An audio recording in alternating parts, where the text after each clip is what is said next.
This is the universe. Big, isn't it? Thousands of suns, myriads of stars, separated by immense distances and by thin floating clouds of gas. The starlight makes the gas transparent, and where there are no stars, it appears as dark, obscuring clouds, like that great black cone over there. Hello, there's a nova. A whole solar system exploded. Someone must have been messing about with the uranium atom. No, it's not our solar system, I'm glad to say.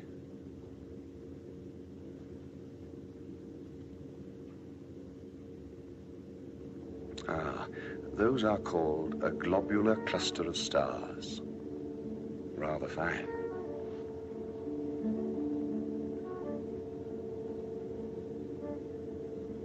Down here in the right-hand corner, see that little chap rather like a Boy Scout's badge? It's a mass of gas expanding at thousands of cubic miles a minute.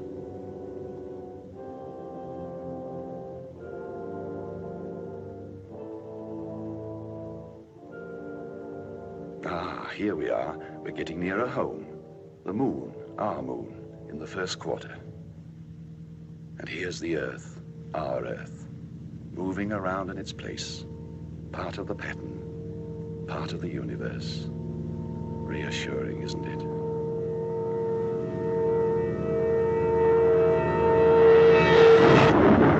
It's night over Europe, the night of the 2nd of May, 1945. That point of fire is a burning city. It had a 1,000-bomber raid an hour ago.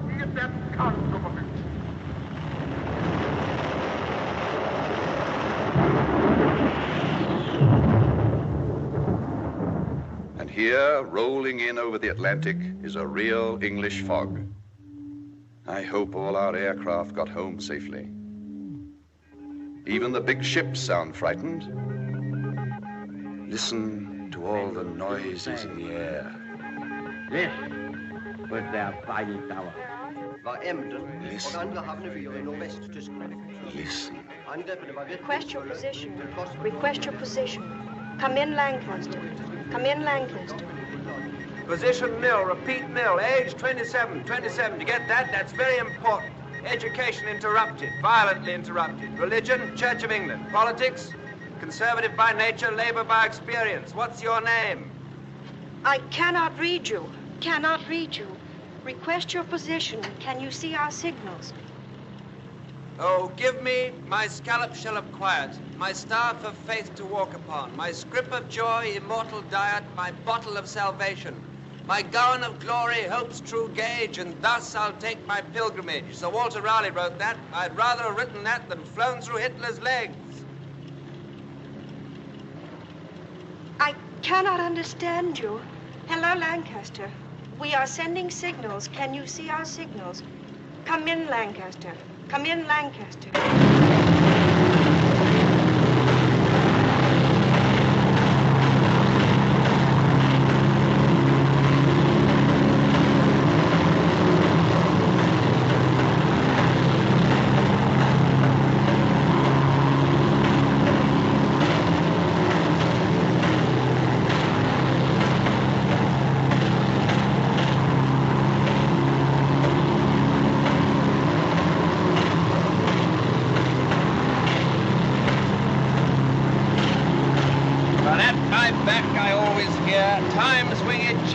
Hurrying near, and yonder all before us lie deserts of vast eternity.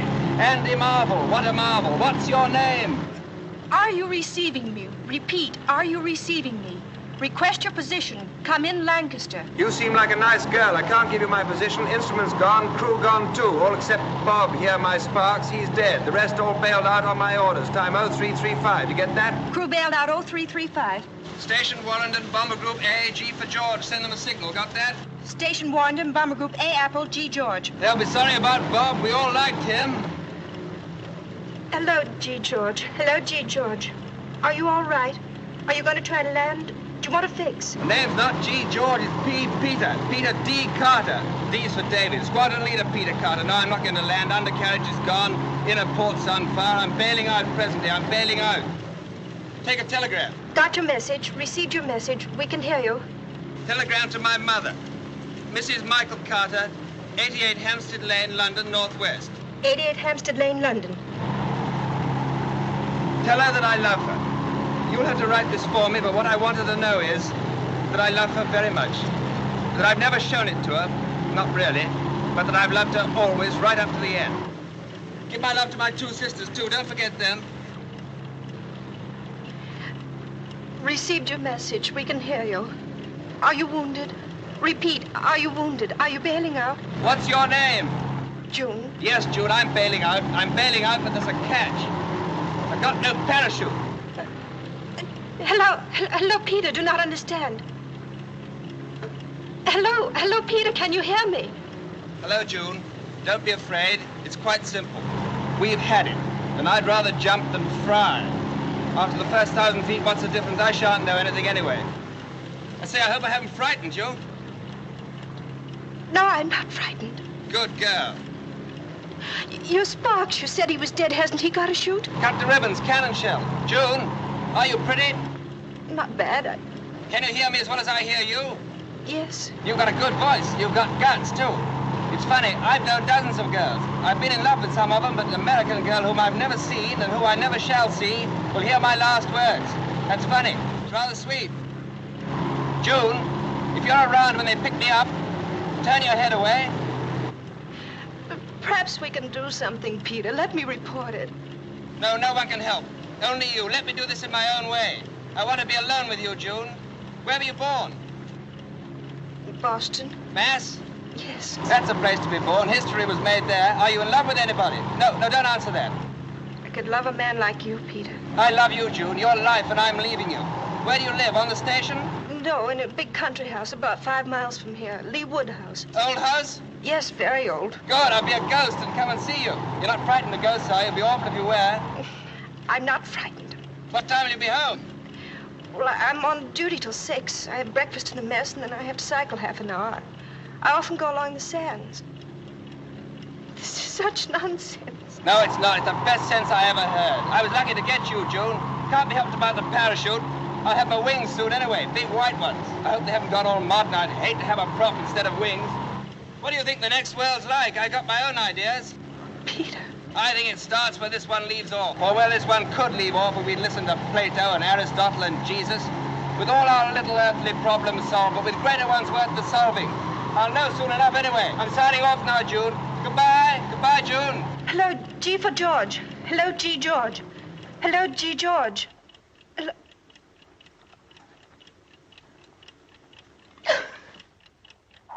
So long, Bob. I'll see you in a minute. You know what we wear by now, a prop or wings.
Alors vois-tu, voilà ce qui s'est passé. Nous sommes venus environ 4 kilomètres, nous avons foncé l'un sur l'autre. Nous avons piqué, redressé, etc. Quand je suis parvenu à me glisser derrière lui, il a envoyé une rafale comme ça.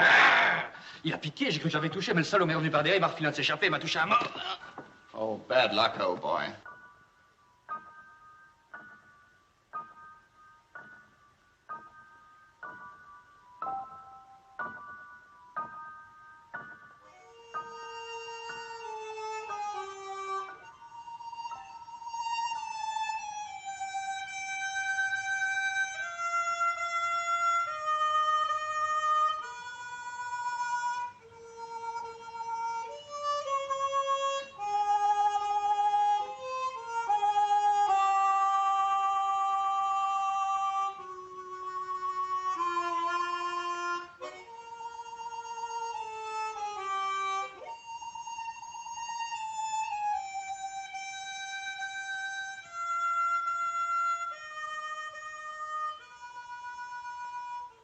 Name and rank.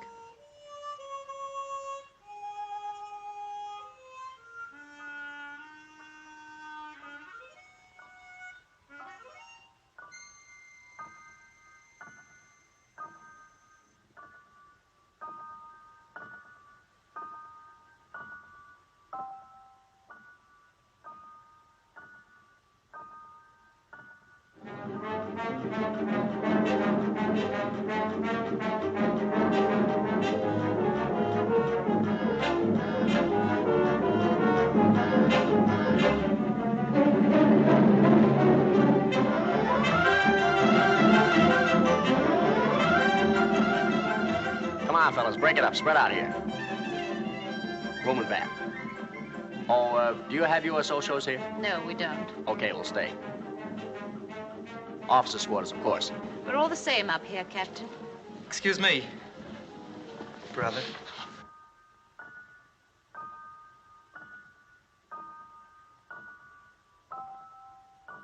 Take over. I wish I could make a phone call. From here, that'd be long distance. Flying Officer Trubshawe. Oh, I'm so sorry. You can't wait here any longer. You must be mistaken about your captain. Well, if anyone's mistaken, it's not me. Mistakes don't happen here. But this is the aircrew section, isn't it? You should know. Peter couldn't have got away with it. Besides, you checked his invoice for me, didn't you? Yes. It was against the regulations. Regulations are made to be broken. He was due here half an hour after me. This is his section, and he hasn't reported. So he's either AWOL or there's been a mistake. There hasn't been a mistake here for 1,000 years. Oh, so there have been mistakes. The girl that was here before me, she was here 640 years. Holy smoke! She said when the records don't balance, all the alarm bells start ringing in the records office. I bet they do. Proper flap, eh? Yes.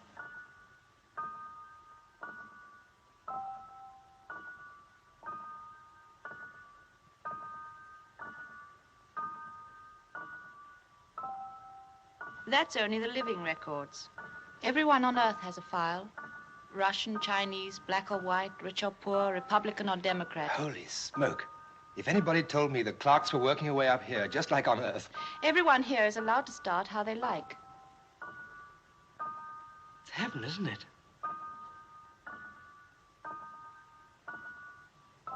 You see? There are millions of people on Earth who would think it heaven to be a clerk. And don't say holy smoke. Why not? There's no smoke without fire. And we don't call smoke holy. Thanks for the gin, section officer. Boy, oh boy, home was nothing like this. Mine was.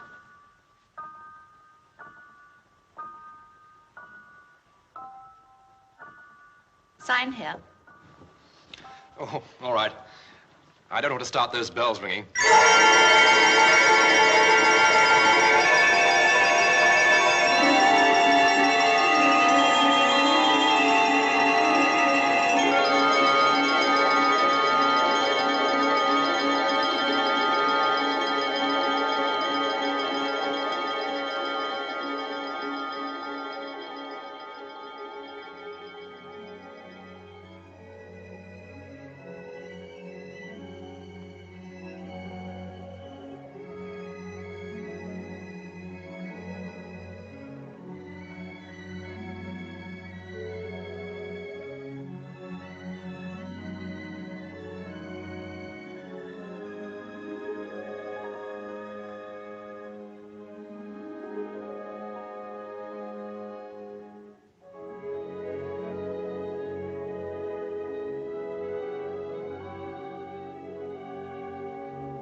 wonder where I report.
Oh, I always hoped there would be dogs.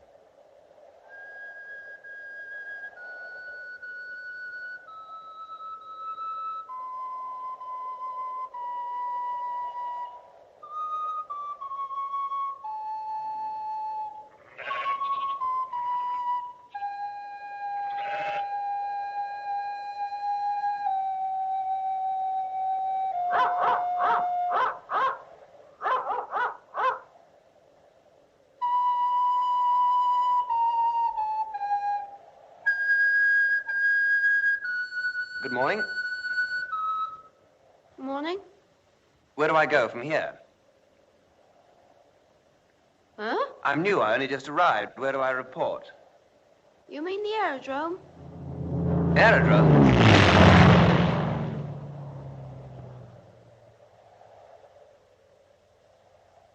Where am I? Huh?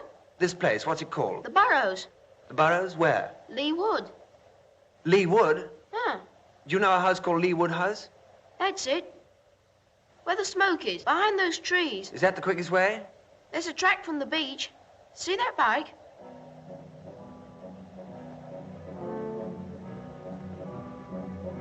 Who is it? Dunno. One of the Yank girls. They live up at the house.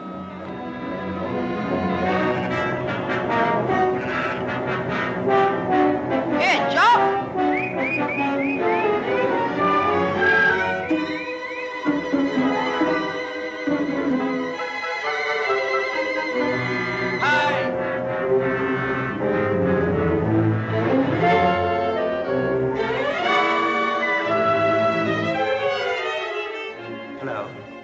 Hello yourself. What's wrong? You're June.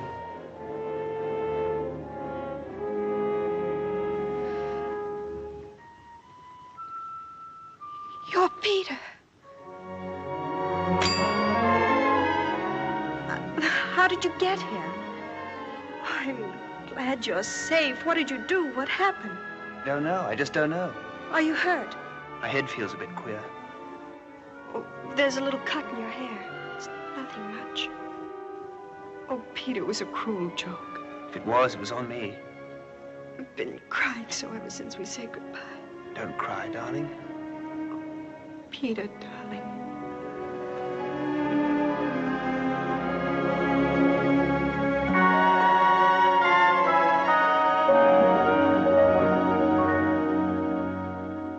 $91,716 invoiced, 91,715 checked in. Conductor 71. Madame, it could have happened to anybody. How did it happen? Everything was calculated except for this accursed fog. The pilot jumped, he got lost in the fog. I missed it. Flying Officer Trubshawe.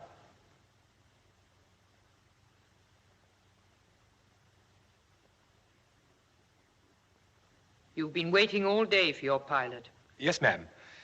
You see, over the channel, we ran into this ruddy pea souper. Aha. Oh, excuse the language, ma'am. But really, it was so thick that you could have stepped out of the kite and walked about on it. Sacré brouillard. And he, the skipper, ordered everybody to bail out when we were over the coast. He knew his brolly, had been written off. He got a direct hit as he was bandaging me. But he didn't tell the others. I only knew about it because I'd bought it by then. I mean, I was dead. I understand. And I knew he'd be clocking in here, so I thought I'd stooge around and wait for him. This young lady is not to blame at all. I'm sorry if I broke the rules. Thank you. 19 hours and 50 minutes have elapsed. Don't you know that any slip must be reported immediately? I lost my head. Not long in the service. I joined in the so-called second germinal of the so-called glorious French Revolution. I see. Natural death. I lost my head. The case is not so simple. No? No. He's fallen in love. Ah. Oh. It complicates things. True, madame. You must do your best. Oui, madame. You'll proceed to Earth immediately? Oui, madame. You will explain your grave error to Squadron Leader Carter. Oui, madame. And ask him to follow you. Oui, madame. Wait. Your captain is not an unreasonable man, I hope. The skipper? Oh, no, ma'am. Unless he's had a few, of course. Pardon? Had a few? Beers. Oh, de la bière. Ah, oui. Scotch being hard to come by, you know. Naturellement. By the way, monsieur, when you see Peter, would you give him a message for me? Avec plaisir. Just say, what ho? Bon.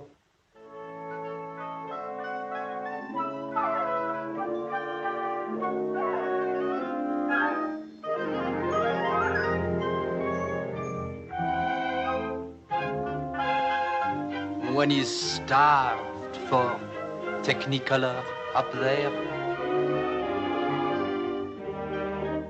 What a night for love.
Drink, darling?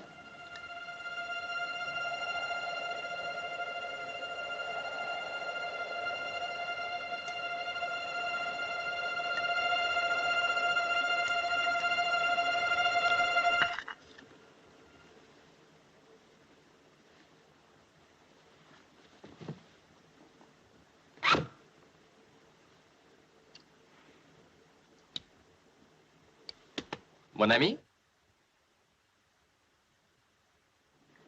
Good evening. I think I keep these for a little. And how are you, my friend? I've never been better. June, wake. She cannot wake. We are talking in space, not in time. Are you cracked? Look at your watch. It has not moved since you said so charmingly, drink, darling. Nor will it move, nor will anything move until we have finished our little talk. It is only a trick. Who are you? We should have met yesterday at 0410, mon cher. Unfortunately, I missed you. Well, you couldn't have missed me because I wasn't here. Now, who the... I bring you a message from Mr. Trubshawe. Bob?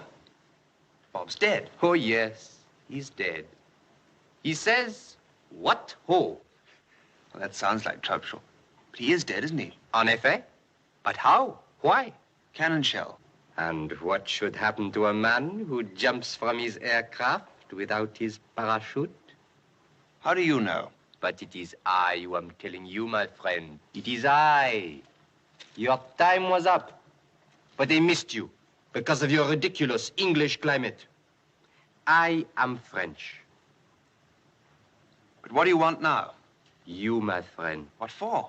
To conduct you. Where to? To the training center. Training for what? For another world. You don't mean... But, my dear friend, that is just what I do mean. Oh, this is absolutely fantastic. Joan! Joan! All right. And what if I refuse to go? But you cannot refuse. Your time was up. Now, by mistake, you overstayed by about, speaking in time, of course, 20 hours. The advantage was exclusively yours. You lost nothing, you only gained. What about her?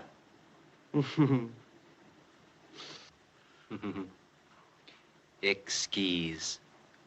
You will see her again when her time comes. She will live to be 97. I looked her up in the files. I'm in love with her. But, my friend, what is love? The feeling of the moment.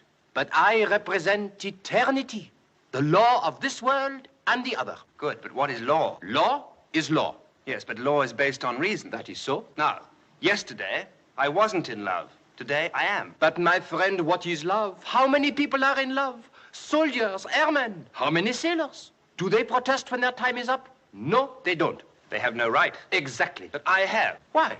Look, I've fallen in love because of your mistake. I'm in an entirely different position from what I was in last night. Then, I expected to die, I was ready to die, and it wasn't my fault that I didn't, it was yours. What kind of government do you represent? I do not represent any government. Well, what laws govern the place you come from? I am not permitted to express any political views. Well, if it's a respectable place, there must be a law of appeal. But, my friend, be reasonable. Appeal to whom? That's for you to find out. But that has never been done. Is that any reason why it can't be done now? You are determined to get me into the salad. And what about the salad you got me into? Now, look here. You don't want me to use force, do you? Well, you can always try. I think I leave you for a little. That's the form. I shall report for instructions. Now you're talking. And do not fall any deeper in love now. You have been warned. She is charming. You know, I think you're not a bad chap. Do you play chess? Yes? So do I. We could play every day. Some other time. Next time, perhaps. Au revoir, mon ami.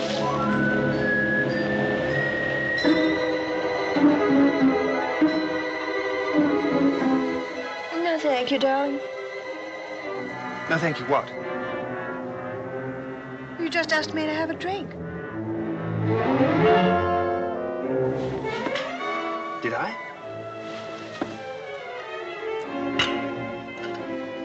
Yes, I remember I did. What's the matter with me? What is it? Is it your head again? Might be, yes. An odd thing happened while you were asleep. I haven't been asleep. Didn't you hear us talking? No. Who was there to talk to? They sent somebody. They? Who are they? I don't know.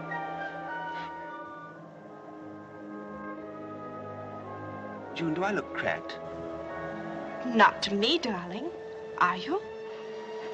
Look, there was a 10/10 fog last night. That's right, isn't it? You know there was. And I did bail out without a parachute. That's your story. So how can I be alive? I give up. I don't know and I don't care. I had no parachute. It was shot up. And when I came to this morning, I had no parachute. Anyway, why wasn't I drowned? You don't need to prove to me that you ought to be dead. Well, I ought to be, according to this character. What character? Well, this conductor character they sent out to me. He says he missed me in the fog. Bad luck for them. Good luck for me. I told him I was going to appeal. He's gone off to get instructions. It's not my fault I'm not dead. It's not my fault that I found you and fell in love with you. Maybe he wasn't here at all. Hey, you, Frenchman! Where are you? What is it? Oh, I've got an awful headache.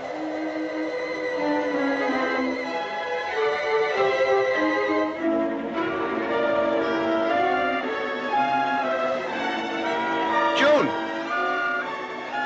Joan, you're there, aren't you? Yes, Peter, of course I'm here. I thought I'd lost you.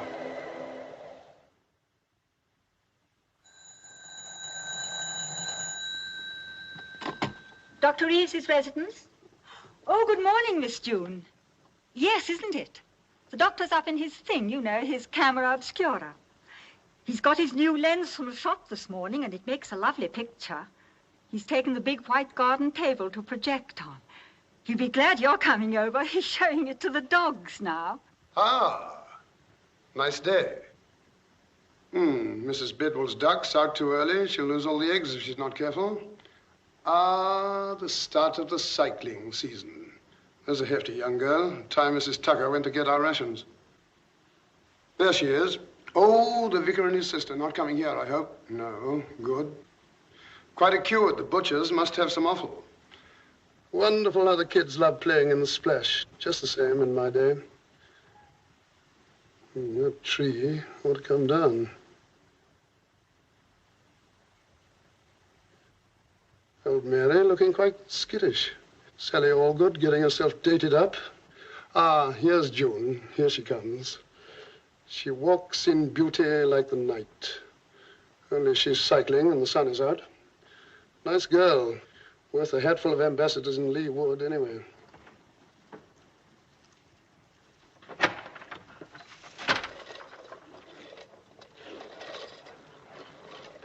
Come on up.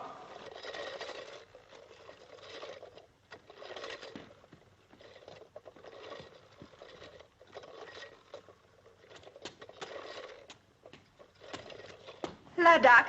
Hello, Joan. Come in. Shut the door.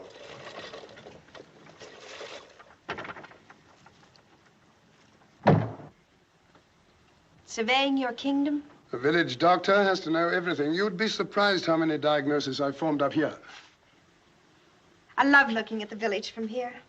It looks so different. That's because you see it all clearly and at once, as in a poet's eye. I want to talk to you. So you said on the phone, but it's really none of my business. Dr. Mc Ewan says it's right down your street. This is my street, a village street, and I'm a village doctor. Only because you like living in a village. Dr. Mc Ewan says what you don't know about neurology would fill a peanut. I'm a good guesser. Your guesses are published by very famous magazines like that Brain I've seen in your library. Dr. Mc Ewan says... I know what Dr. Mc Ewan says. I had a talk with him on the phone this morning. Oh, did you? After I talked to you, this is really the RAF's business. Carter should have rejoined his station today. I know. Anyhow, what's it got to do with you? Oh, I'm just interested. Oh, I see. But strictly speaking, he's a RAF case. He's not a case at all. He's a person, a very fine person. And I want you to see him, Frank. I don't want just anybody mauling him about and asking him questions. I want you. I'm sure the RAF would say I know what the RAF would say. I had to talk to his CO this morning. Oh, Frank. And I had to talk to his group medical officer, too. Fortunately, he's heard of me. Oh, Frank. And if you'd done that earlier, I would have told you earlier, you can't go around the place kidnapping good-looking RAF officers just because you like the shape of their nose. It's not his nose, it's his voice. I fell for that before I ever saw him. He still believes that he bailed out without a parachute. Yes. And he has hallucinations. Mm-hmm. And during these bouts, does he go rather pale? Yes, he did. And he has headaches here. I think so. I don't know. You better ask him. But he definitely sees things. And hears. All right. Did you tell him he was talking rubbish? No. Quite right. He's not talking rubbish. He's talking very logically. Then he can't be in love. Bye. Frank. Yes? He has a very cute nose, too.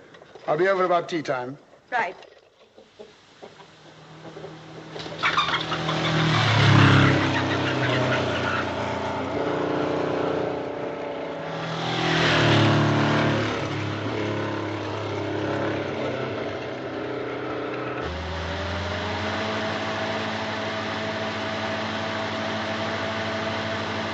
It's Dr. Reeves. Let's go.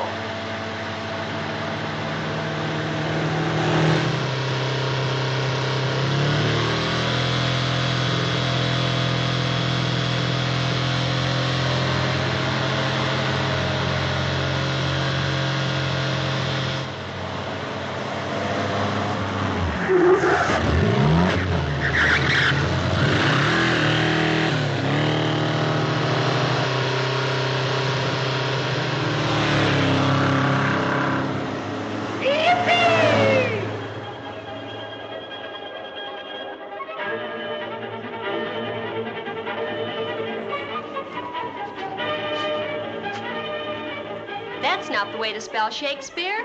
Who are you, his agent? Spotted snakes with double tongue. Thorny hedgehogs be not seen. Newts and blind ones. Do no wrong. Do no wrong. Come not near our fairy queen. Ah, you can never bring in a wall. What say you, Bottom? Some guy or other Oh, no, my dear Private Logan. Bottom's not a gangster. Now watch me. Some man or other must present Wall, and let him have some plaster or some loam or some rough cast about him to signify Wall. And let him hold his fingers thus, and through that cranny shall Pyramus and Thisbe whisper. Now try that, my boy. Can I do the business? Business as well, yes. Oh, brother. Some man or other must present Wall, and let him have some plaster or some loam or some rough cast about him to signify Wall.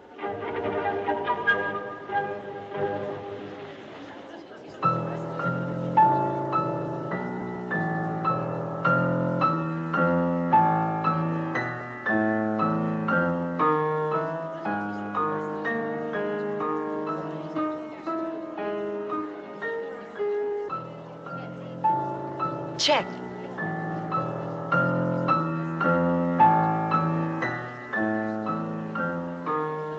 Peter, check.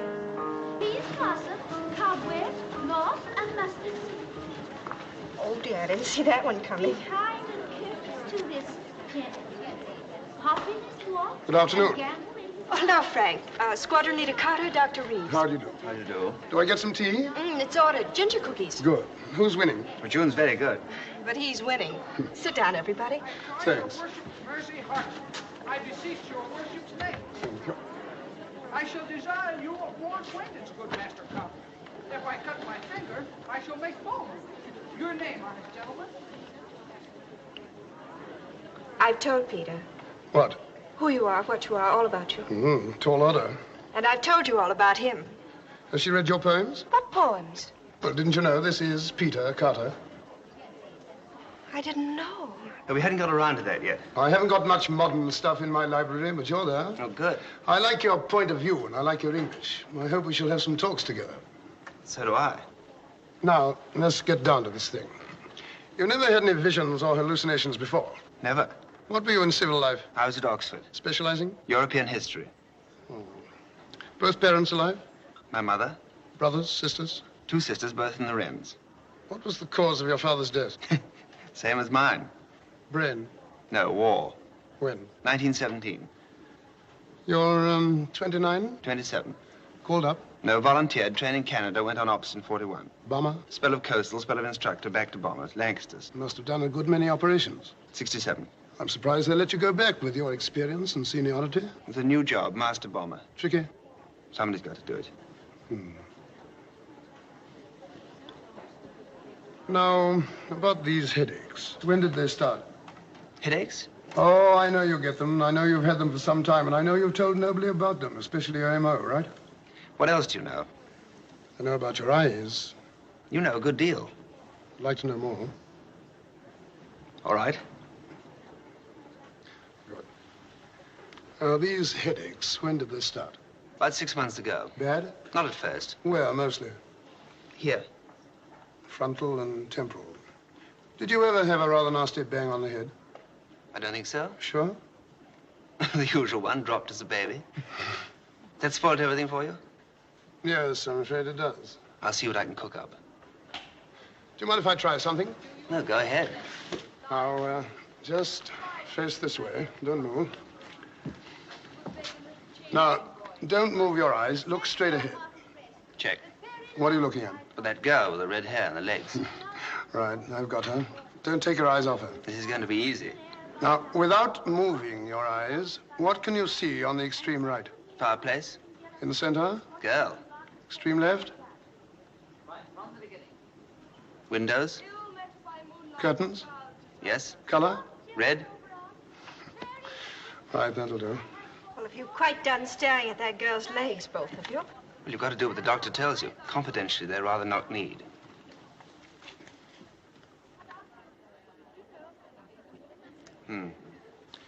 Now, any loss of appetite? No. Nor of thirst? No fear.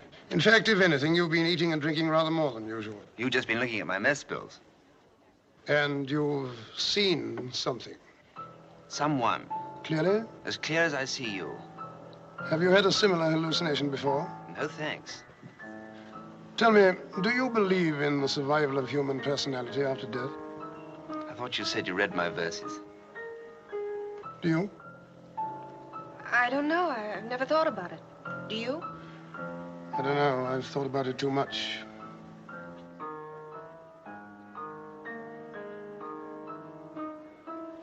I thought I was asked to tea. It isn't time yet. Past my time. One last question. It may sound silly, but have you imagined recently that you've smelt something that couldn't possibly be there? What an extraordinary thing. What is? How did you know? It was a long shot. You have.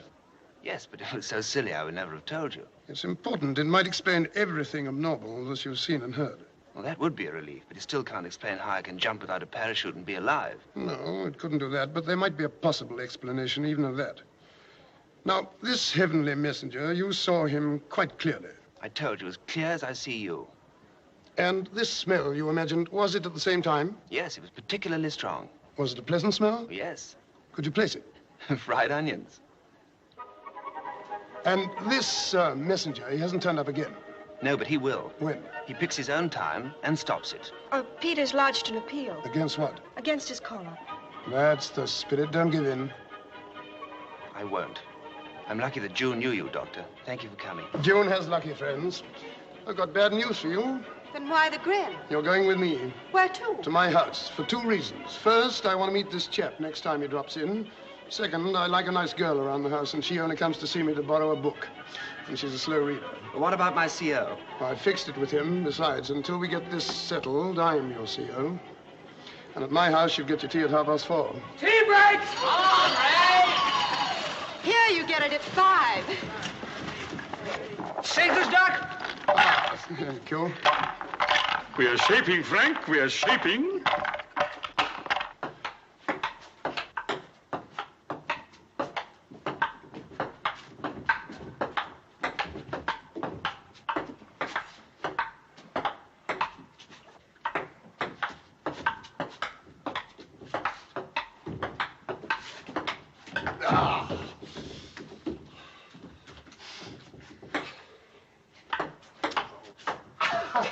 Turn it on.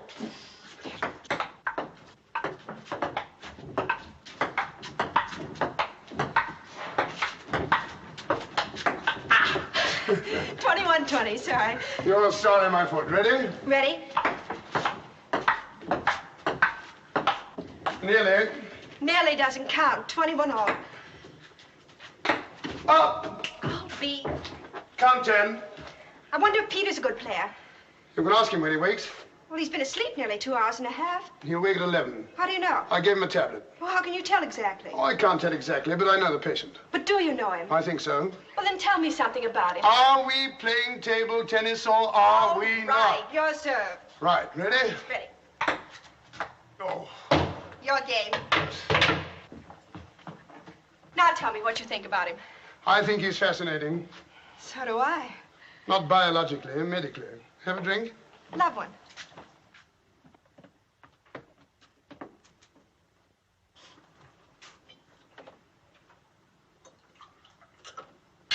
What do the books say, Doc? I see a dark stranger in his life.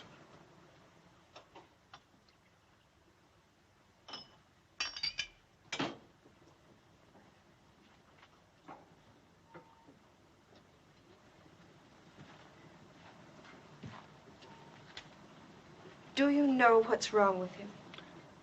Yes, I think I do. Is he going to be all right? He'll be all right. Here's a drink. Will he have any more hallucinations? Yes, How do you know? because this conductor promised to come back. Will that make him worse? Why should it? I don't know. Seeing things, arguing about his own life, talking to a non-existent man. He does exist for him. He's not going mad then. His brain isn't being affected. Of course it's being affected, but not in the way you mean. That's why I asked him about his sense of smell. I saw it was important. He's having a series of highly organized hallucinations comparable to an experience of actual life. A combination of vision, of hearing, and of idea. To a neurologist, that points to a direct connection with a sense of smell or of taste. Once that connection's established, we know where to look for the trouble. I only want to find out one thing more in his personal history, and I'll find that out later. Now, I'm not going to tell you anymore. Thanks. But how did he survive the jump? I don't know. If we could find that out and tell him, it would save him. It would help, but the main thing is for him to win his case. Are you serious? Perfectly serious. We must help him to win it. How? It depends on what message the conductor brings. But suppose he loses his case. Oh, that's absurd. If we see that he's losing, or we think he's going to lose, we'll find out the reason why he survived. Or we'll invent one. We'll have a couple of drinks, you and I, and we'll invent the greatest lie in medical history. Care for another game? I don't mind. Now, don't worry about him. You see that bell? Yes? He's promised to ring it if he gets another visit. Fine. Come on, yourself.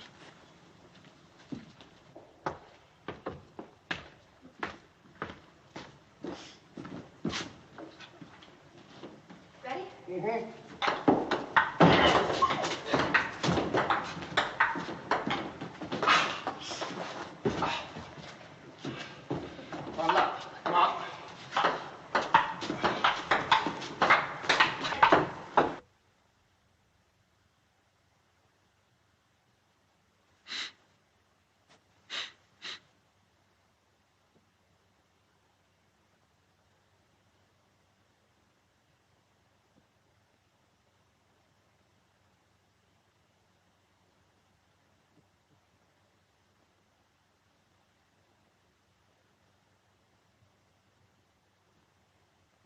Doc, he's here. June!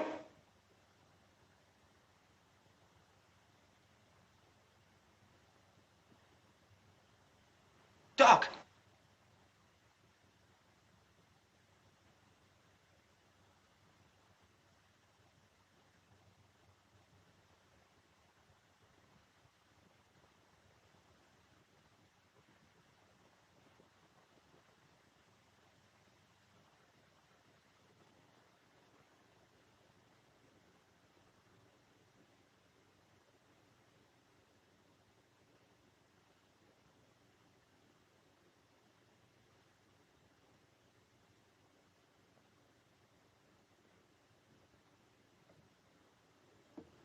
Eh bien, mon cher, comment ça va?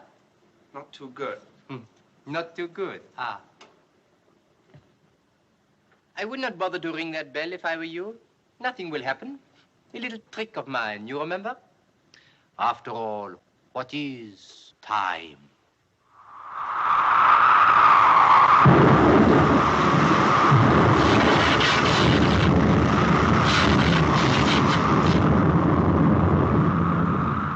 A mere tyranny?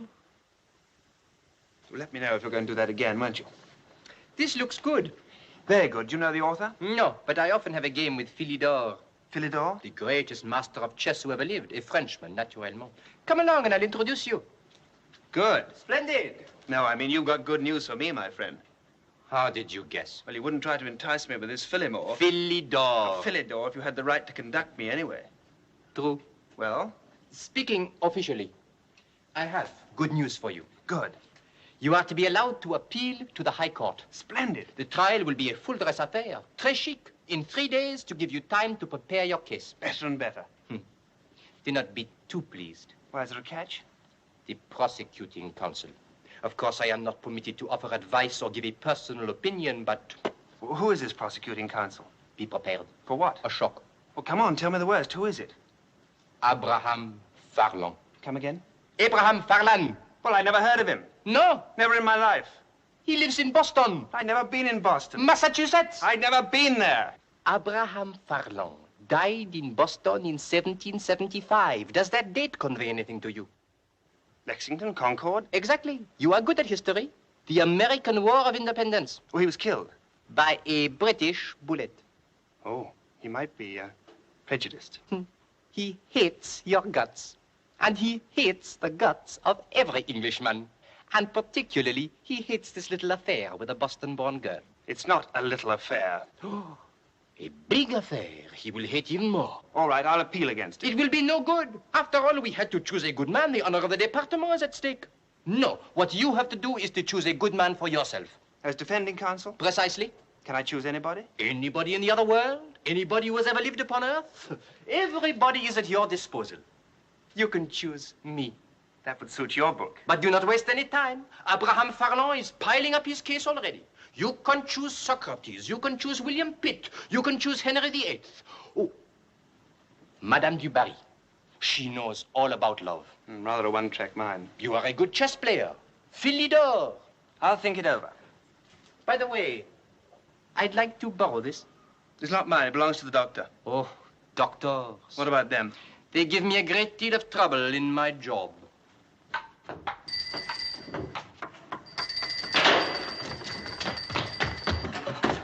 He was here. He tricked us. Yes, he was here. And these were on the floor. Peter, sit down.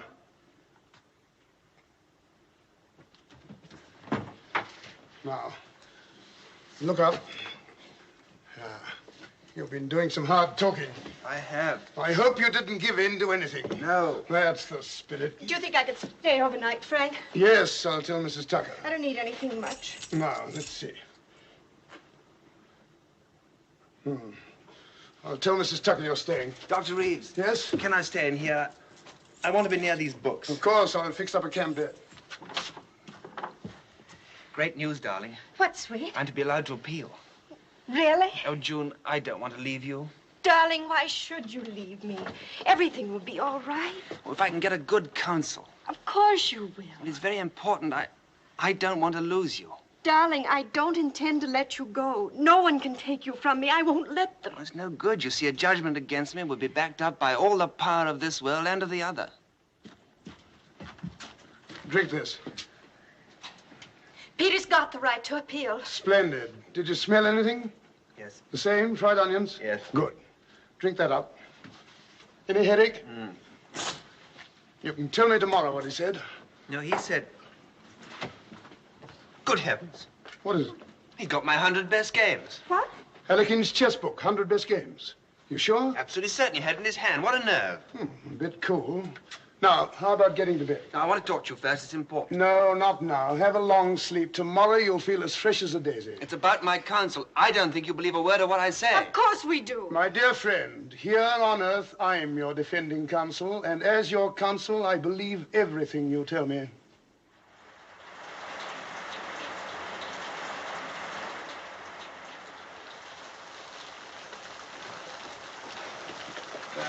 Oh, Dr. Gaertler. Why, hello, Dr. Reeves. You make your rounds the hard way. Give me a coupe anytime. Is Dr. Mc Ewan free? He's just going to operate. Oh. He hasn't started yet. I'll tell him. I imagine he'll see you in the washroom. Thanks.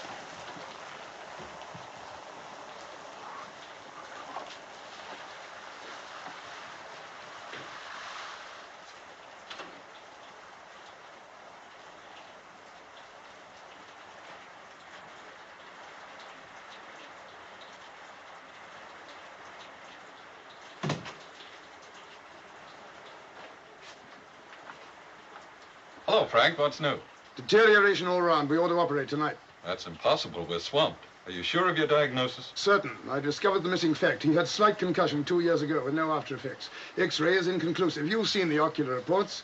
You know all about these highly organized hallucinations coupled with a sense of smell.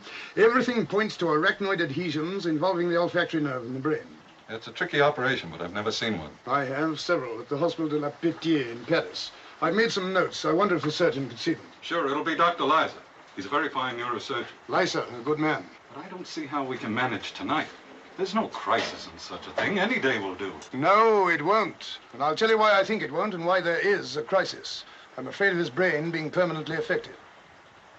Insanity? Yes. Why? Because his trial is fixed for tonight and he hasn't found anyone to defend him yet. He spends all his time in my library or when talks with me and the girl. He only sleeps when I drug him. The boy has a fine mind, but it's overtaxed. That's the trouble. It's too good a mind. A weak mind isn't strong enough to hurt itself. Stupidity has saved many a man from going mad. Yes, you're right there. And he's had several talks with this heavenly messenger. Hallucinations, of course, but you never saw such an imagination. I've been taking tips on the other world, laws, system, architecture. Here's the interesting point. He never steps outside the limits of his own imagination. I don't quite get you. Nothing he invents is entirely fantastic. It's invention, but logical invention. And the keystone to his invention is that the trial takes place tonight. He must win or lose his case tonight, and that's why I think we ought to operate tonight. It's no use shaking your head, and that's why I think we ought to find a counsel to save him from losing his case, or we may lose him.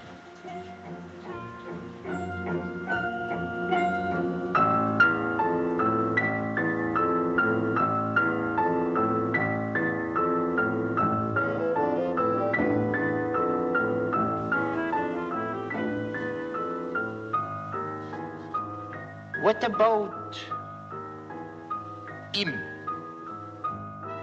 Lincoln. No, it's hardly fair to drag him in. I don't believe he'd be prejudiced. Plato. How would you like to be defended by Plato? Nobody knew more about reasoning than Plato. He was 81 when he died. He might be too old to think love important. You think so?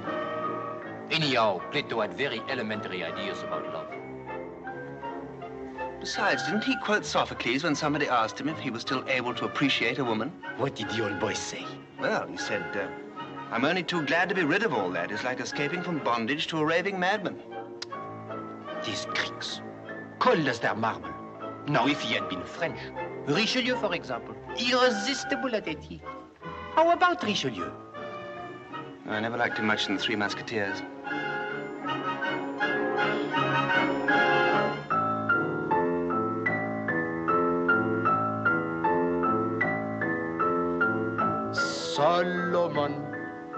Solomon. No. Mais tonnerre de Dieu, who do you want? You have only a few hours left. Look, it sounds a grand idea to have all these great men to choose from. But what do they know of our problems today? True. Very little. Besides, I think it ought to be an Englishman. Nobody famous, but somebody with his head screwed on all right. Screwed? Now, this Abraham, Farlan. Farlan. Was he a famous man? He was the first American to be killed by a British bullet. No, I don't mean that. I mean, was he a great philosopher or statesman? He was a school teacher. There, you see. Now, Plato will probably talk about perceptions and causations. Pardon? Over your head, too? Definitely. That's quite simple. By the way, why are you so interested in my winning my case? I? Yes, you.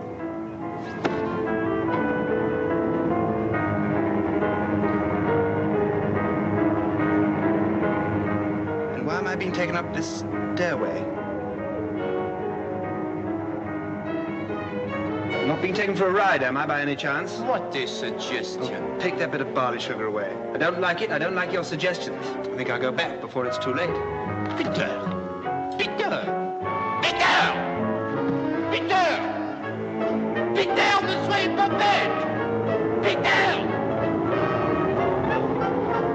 Peter, come back! Peter! Peter, come back! Peter! Peter, come back!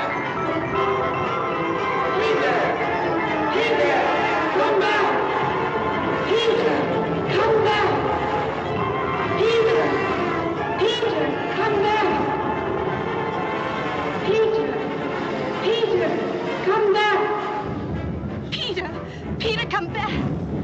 Peter! Peter! Peter, my darling, come back to me.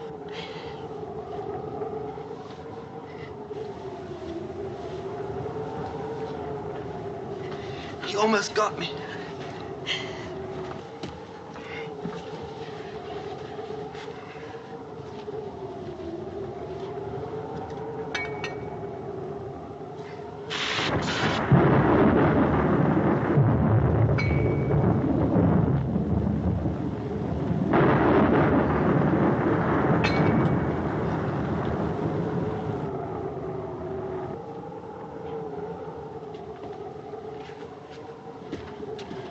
He'll be all right in a moment.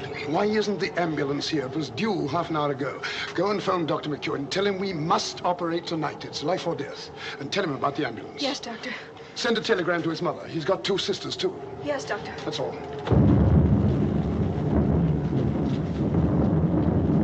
Hello, Peter. Where's Joan? Phoning. Back in a moment. He almost got me. I know. He's a crafty beggar. I only got away by the skin of my teeth. Now, look here. Don't let anybody fool you into giving up this case. You've been allowed to appeal. You've been promised a fair trial. Don't give in to anybody. Promise? I've got no counsel. We'll find the right man. They can't start your trial without your counsel. They might appoint some stooge. Nonsense. Or let it go by default. I tell you, we'll find somebody. They can't start till then. Nobody famous? No, that'd be the worst thing we could do. How about a pal of yours? Might find somebody. What about your radio operator? Bob? Yes, think it over. You couldn't get through. They don't answer. It's the storm, Mr. Frank. They always cut the telephone off. I'll go on my bike. No, one of us must go. Look, you're more valuable here. Now, if the ambulance comes, don't wait for me. If I meet it, I'll come back. Now, go to him. Don't allow him to despair. His life is in your hands.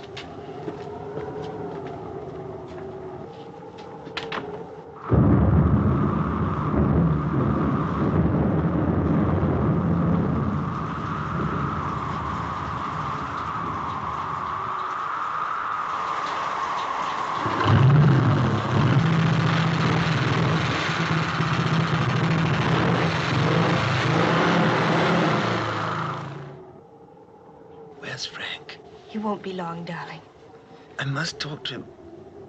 I don't think Bob's the right man. I'll tell him you said so. Do you know Bob? No. He was my Sparks. Highly operational type. We'll find somebody. Time's nearly up. Frank will come up with something. I wish he'd hurry.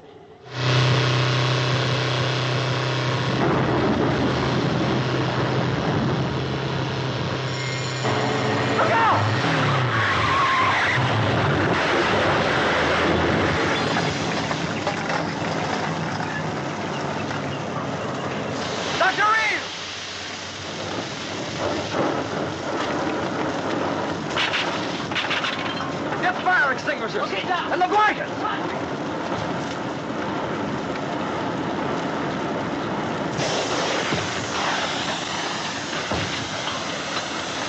the hell is this? What's the road?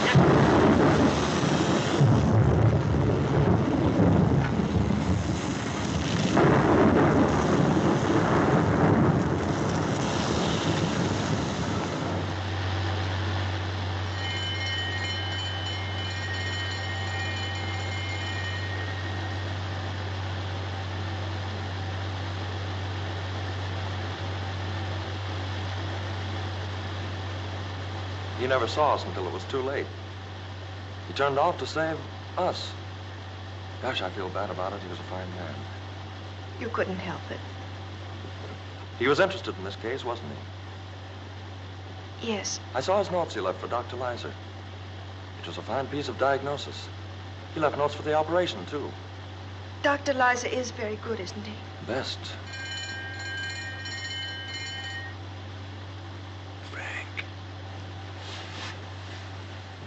I'm here, darling. Where's Frank? He's gone ahead.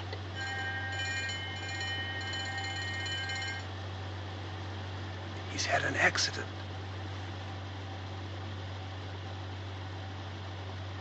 Hasn't he? Yes. A bad accident.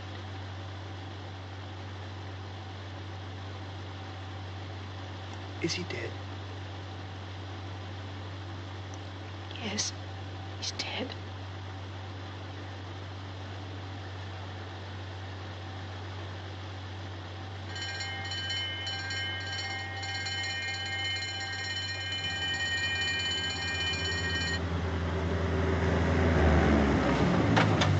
All right, boys, step lively. Okay, Doc. Got this hand. Easy. All right. Easy on there.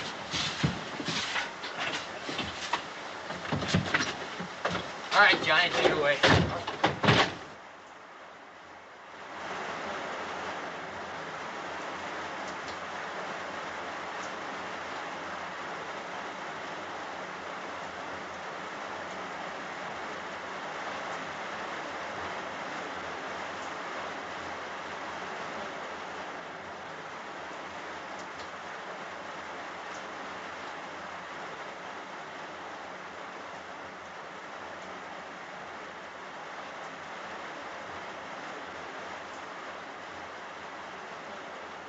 An atropine injection, sister? Yes, 100th. Is this a cranial case? Yes, that's right. Hello, squadron leader. We're all ready for you.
Dr. Reeves? Yes. Permit me to return your book. Oh, Aha! So it's you. I will introduce you to Philidor. Cher colleague, this is a special case, court of appeal. I will undertake to deliver Dr. Reeves. As you wish. Merci.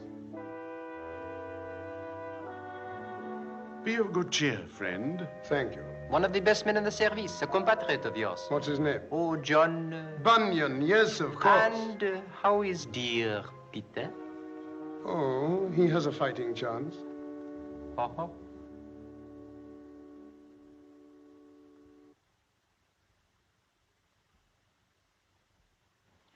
Dr. Frank Reeves. Yes, You are familiar with the case of Squadron Leader Carter. I am. He has chosen you to be his counsel. I hoped he would. Do you accept? I do.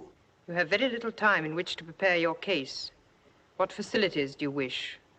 I should like to see my client and get his instructions. And I subpoena Flying Officer Trubshawe as a witness. Certainly. Conductor 71, you will take Dr. Frank Reeves to Squadron Leader Carter.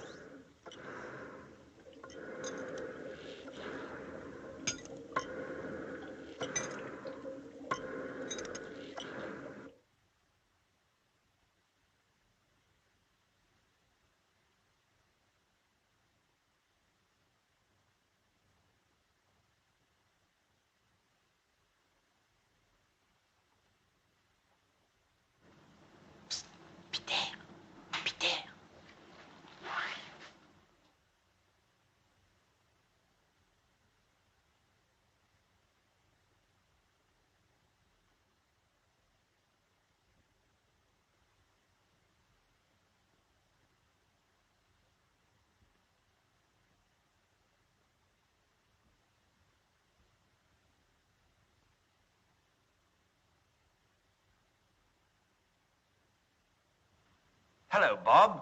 Watch, Skipper. I didn't expect to see you here. Not yet, anyway. Not up there, either. Well, it was Doc Reeves' idea. I subpoenaed him. Let's talk. Right. You sure they won't miss me? Miss you? You know me, mon ami. That surgeon's very neat. Very neat indeed. I like his work. You're in good hands, Peter. I know. Now, look here. I know what's coming. Yes, I'm very flattered, but are you sure I'm the best man? Quite sure. Aren't you afraid that I may be out of my depth up there? No. Well, doesn't it worry you I'm no lawyer? No. If he gets on to politics, I'm sunk. Who isn't? Come on, Frank. You must have something. Oh, just a little common sense. But if it's as rare up there as it is down here, it'll do me. Say yes. Well... He has no choice anyhow. What are we talking about, then? All right. I need evidence.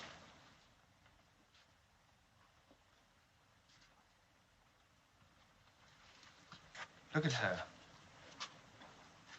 Holy smoke. What? She looks like a nice girl. She is a nice girl. Hardly your type, Skip. I've fallen in love with her. Her accent is foreign, but it sounds sweet to me. We were born thousands of miles apart, but we were made for each other. That's an excellent piece of prose. Sorry. Nothing to be ashamed of. May I kiss her, just in case, you know? Okay, you may, but she will not know it. Doesn't matter. Oh, he's English. What is the good of kissing a girl if she does not feel it?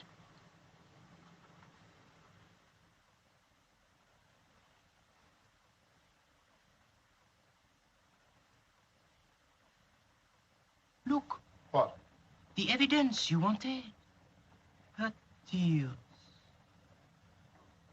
Oh, I wish I could take one with me. You are counsel. You can do as you wish. I say, why don't we wrap it up and take it with us? Permit me.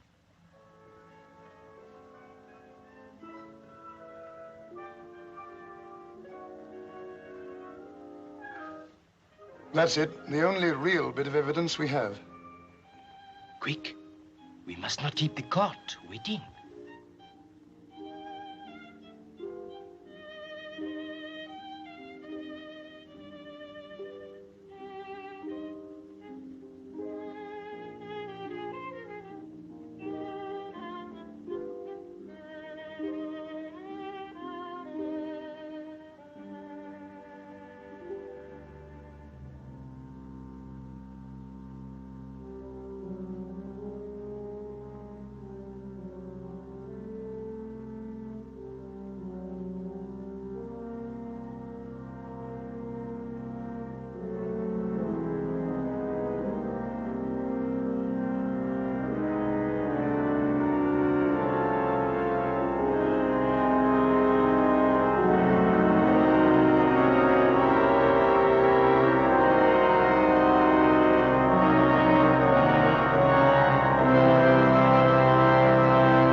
The Court of Appeal sits to consider the case of the Department of Records versus Squadron Leader Peter David Carter of the Royal Air Force.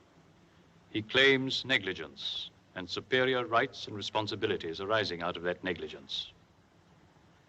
He is appealing for remission of the date of his term on Earth and for a reconsideration of his case. It has been decided to allow this appeal. It is for the jury to decide whether it shall be successful. Owing to the interest aroused by the case, there is an unusually large audience. We can, of course, seat everyone who wishes to be present, but the front rows have been reserved for those who have a special interest in the case. Members of the jury, do not allow yourselves to be influenced by anything but the facts and by your conscience.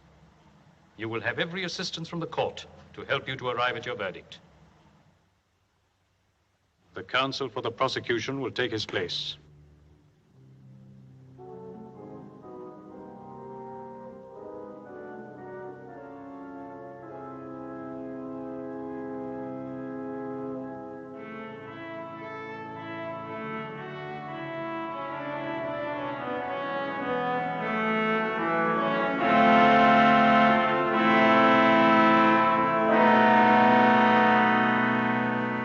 Counsel for the defense will take his place.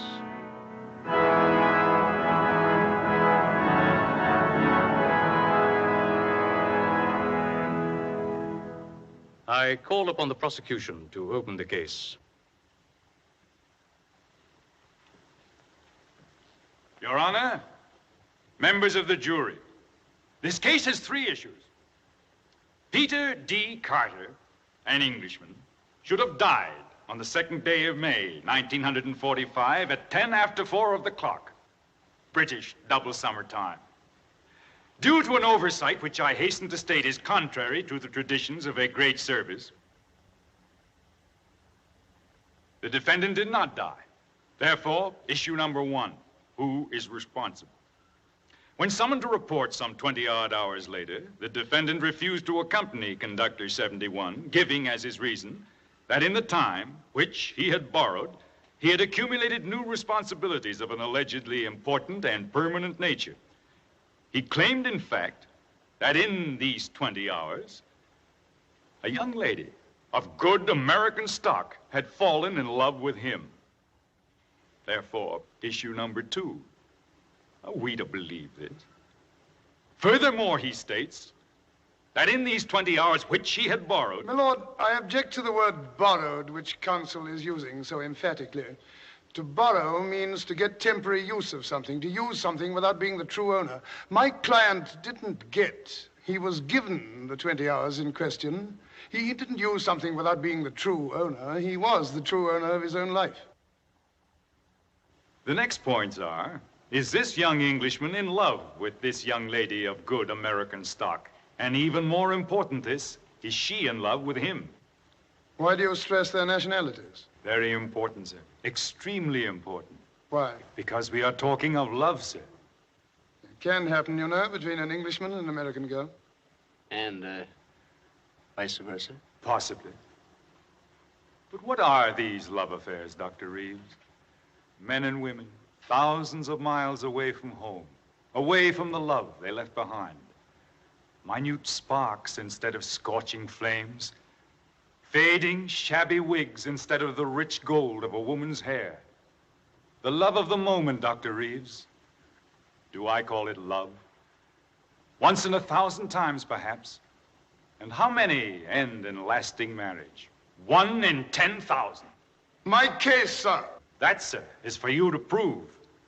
When in the course of human events our men and women came to your country as your allies, it was not to become your prisoners. Sir, may I bring you up to date? We're living in the 20th century, not in the 18th. May I bring you up to date, sir? We are not alive at all. A point. And I am up to date, sir. I've been watching you English from upstairs, your wars, your politics, your busyness, from the tax on tea in 1766 to a certain report on England by 5 members of the United States Senate in 1944. The defendant has nothing to do with tea, nor senators. But other Englishmen had, sir. Is Peter D. Carter what you would call a good Englishman, sir? Yes, sir. Do you see this glass? Out of it, Benedict Arnold drank the health of King George III. Does it break because it is faulty or because it is glass? Can I tear this piece of paper because it is defective or because it is paper? We are all as God made us, sir. But our ancestors had a deal to do in the shaping us as well.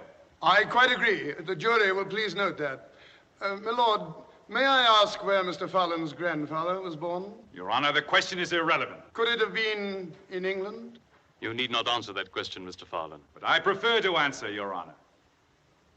My grandfather left England, sir, because he didn't like it. And Granddad would have liked it even less today. Listen.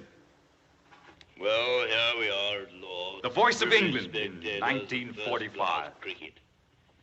And here let me say that the weather is much more like cricket weather now. It's stopped raining, players been resumed, and the crowd of, I should say, about 50,000 people have discarded their Max and umbrellas and settled down to enjoy the game, which to people all over the world is perhaps more truly representative of all that's typically English than anything else. Do you admit that this is an English voice, sir? That was Wally Hammond, who played a delightful forcing shot off Miller.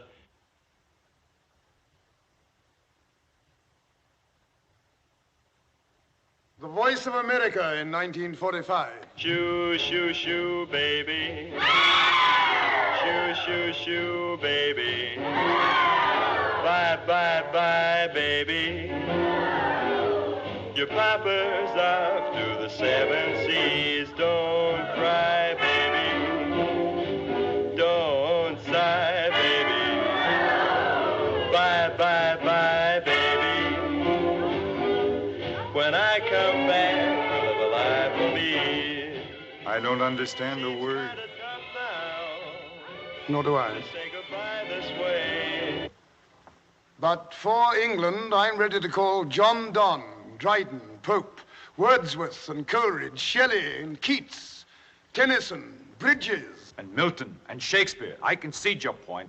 And you've already called Peter Carter. Is he a poet? He will be if you give him time. We are here to decide, that's it. I can't deny it.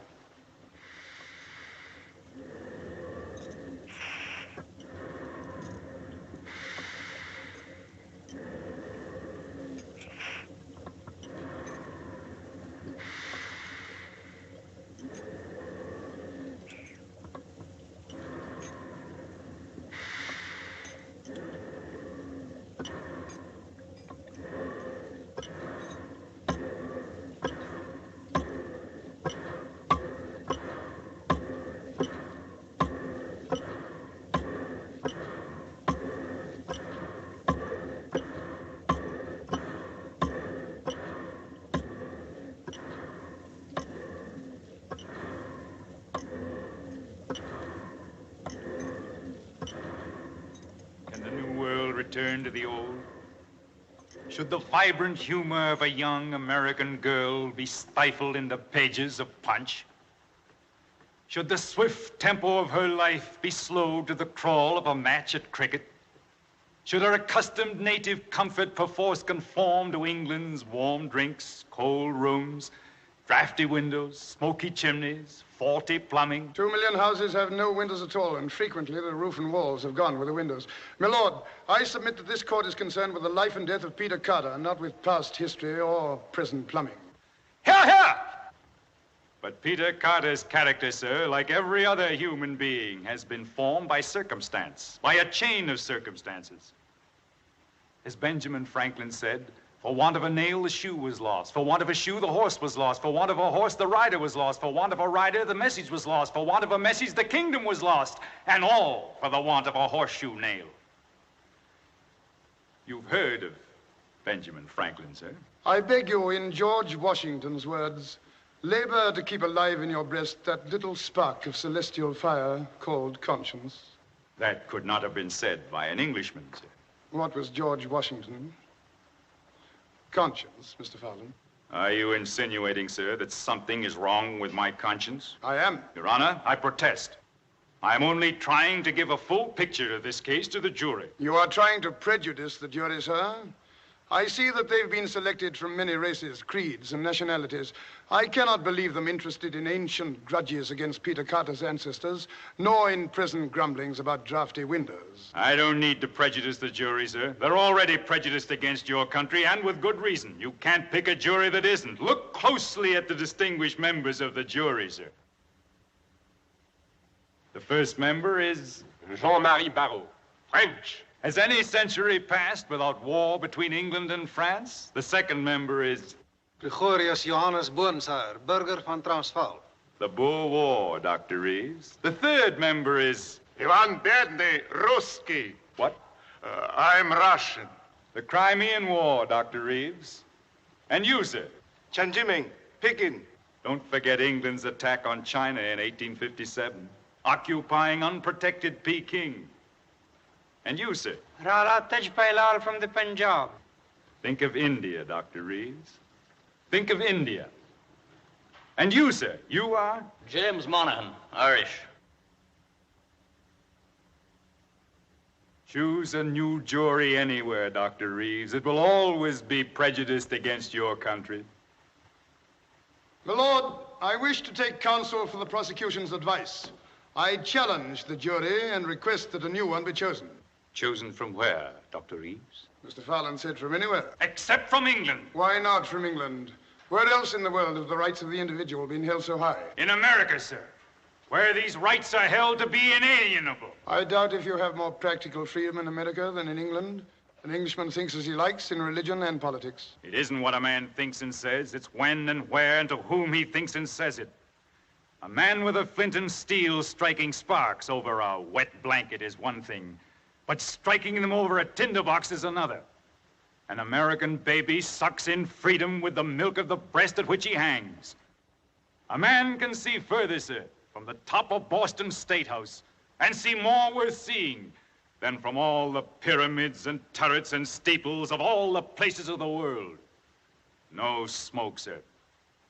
No fog, sir. And a clean sweep from the outer light and the sea beyond to the New Hampshire mountains. Yes, sir. There are great truths, higher than mountains and broader than seas, that people look for from the tops of our hills. America, sir, is the only place where man is full grown.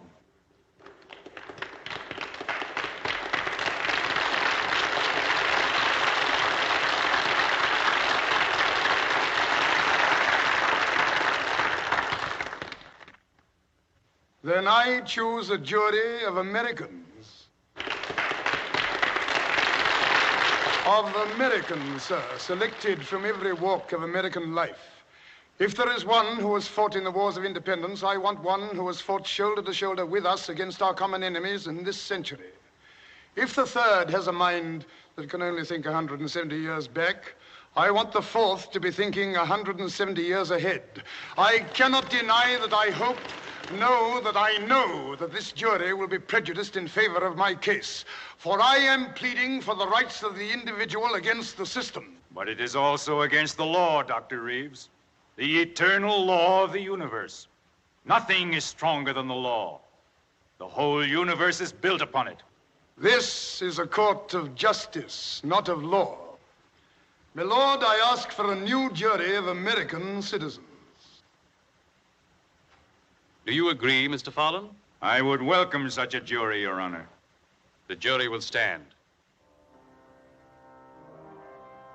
The jury will retire, and the new jury will take their place.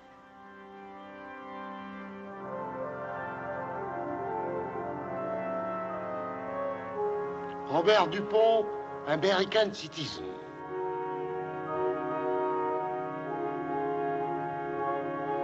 Lieutenant Piet van der Eyck, American citizen.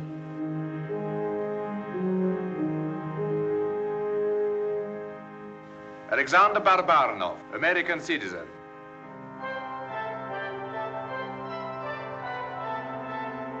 George Wang, American citizen.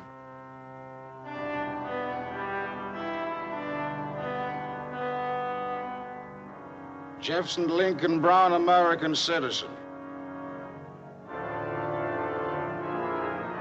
Patrick Aloysius Mahoney, American citizen. jury will be seated. Counsel for the defense. Here in this rose is my case. And what is my case? I entirely agree with Mr. Farlan. Has Peter Carter fallen in love during the allotted extra... Order, Dr. Reeves. Disputed extra 20 hours he had, or hasn't he? Has someone, the name is unimportant, fallen in love with him? Now, here are two young people who would never have met but for a mistake higher up, penalized for the most natural and simple thing in the world. They fell in love. Here in this tear are love and truth and friendship. Those qualities and those qualities alone can build a new world today and must build a better one tomorrow. That is my case, and upon it I demand a verdict that Peter Carter shall live. Your Honor, we all feel that the defendant and this young girl should be given a chance to be heard. My lord, nothing is impossible.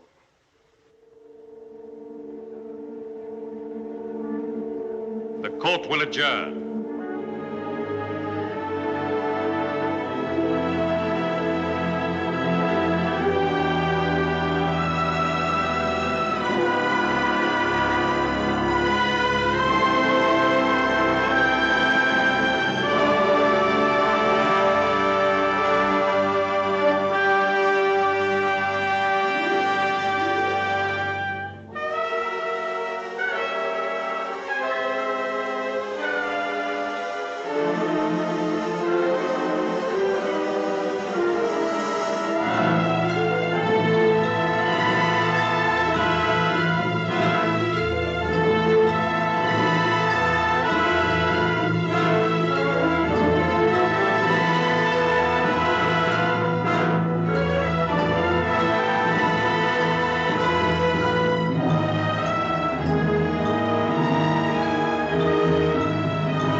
To deny ourselves the dimension of time will not disturb us. The jury feels it would help establish a true picture of the conditions.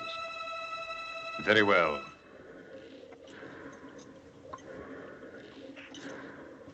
I call squad. My diagnosis was right. Fine vascular meningeal adhesions binding the optic nerve to the brain, the internal carotid and the chiasm. Similar adhesions between the chiasm and the brain. Did I tell you about my operation? Dr. Reeves, we are not here to check your diagnosis, but to put certain questions to this young man. Quite right, certainly. I call Squadron Leader Peter D. Carter. Hello, Peter. Hello, Frank. How's the operation going? Fine. Lice is a very good man. He'd better be. Peter Carter, you are on the witness stand. You are under oath. Do you understand? Yes, Mr. Farlan. You know me, sir? There's no mistaking you. Your smile is not unattractive, sir. Did you use it to enamor this young American lady? I love her, sir. Answer the question. Would you repeat the question? It had enamored in it. Never mind the exact question. Did you consciously try to influence the emotions of this young American lady? We fell in love before we'd ever met. You claim you love her. I do love her. Can you prove it? Well, give me time, sir. 50 years will do. But can you prove it? Well, can a starving man prove he's hungry except by eating? Would you die for her? I would. But I'd rather live. Young devil. Your Honor, I apologize for the expression. Your witness. No questions. Conductor 71. Monsieur? Is the young lady available? She sleeps. She sleeps? The jury will please note that. I put her to sleep. Indeed, why? To enable you to call her, sir. The jury will please note that. I do call her, Your Honor.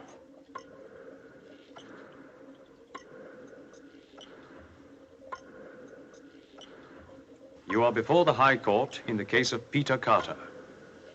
You have been called as a witness by the prosecution.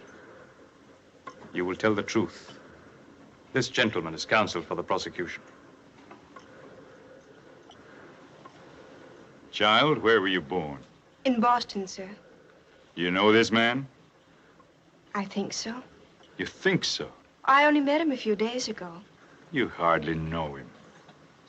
How can you think you love him? But I do love him. Nonsense, my child. I object. Counsel will withdraw the expression. It's all right, Frank. He's right. There's no sense in love. Wisdom still flowers in Boston. Can you prove that you love him? How can I? Would you be willing to die for him? Yes. Would you take his place in the balance sheet? Yes. Don't believe her. Would you? My lord. Stand aside, sir. You've got no right to ask. How dare you address me like that? Peter, you must obey. Well, of all the dirty tricks. This is contempt of court. I'll have you committed. Commit away. Don't answer any more questions. Do you realize that by this attitude, you've forfeited any chance of winning your case? All right, but you won't get June as well. Your Honor, members of the jury, I'm afraid he really does love her. Your witness. June, you know me well. Do you trust me? Yes, Frank, I trust you. It is absolutely necessary that you take Peter's place in the other world. Have you gone mad? If you really love him, June, step onto this staircase and come with us. You are mad. It is the only way to prove your love. I do love him. You shan't go. My lord, I ask the court to restrain him. Granted. June.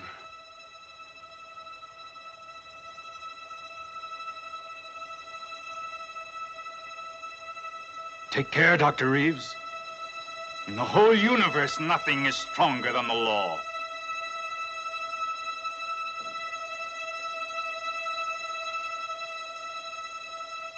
Goodbye, darling.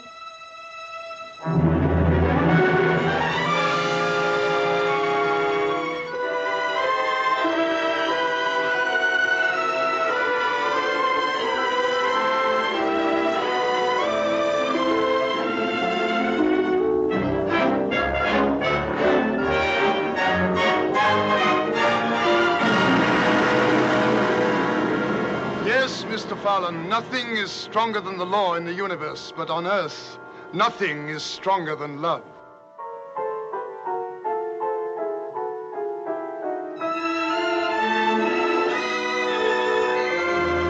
Members of the jury, as Sir Walter Scott is always saying, in peace, love tunes the shepherd's reed. In war, he mounts the warrior's steed. In halls, in gay attire is seen. In hamlets, dances on the green. Love rules the court, the camp, the grove, and men below and saints above. For love is heaven, and heaven is love. Will you please consider your verdict? Case for the defendant, Your Honor. Bravo! The appeal is granted. There now remains the new date on Squadron Leader Carter's file. Will both counsel approve it? Does that satisfy you, Dr. Reeves? Very generous, my lord. Do you agree, Mr. Farlan? Isn't that a little too much, Your Honor? Oh. I agree. My lord, I hope this will not establish a precedent. I object. You, sir? You, sir? You mean the rights of the common man? The uncommon man? Exactly. The rights of the uncommon man must always be respected. Exactly.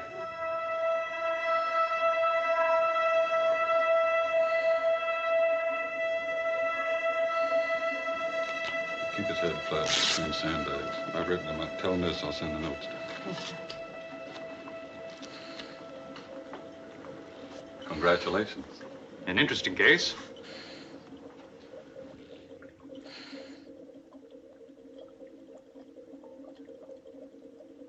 Peter, don't forget your book.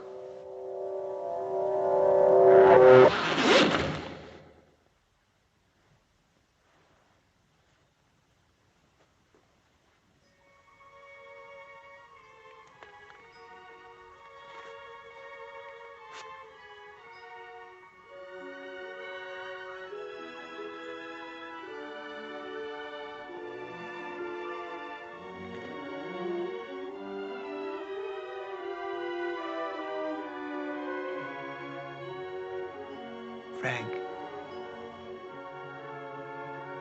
Frank. Frank.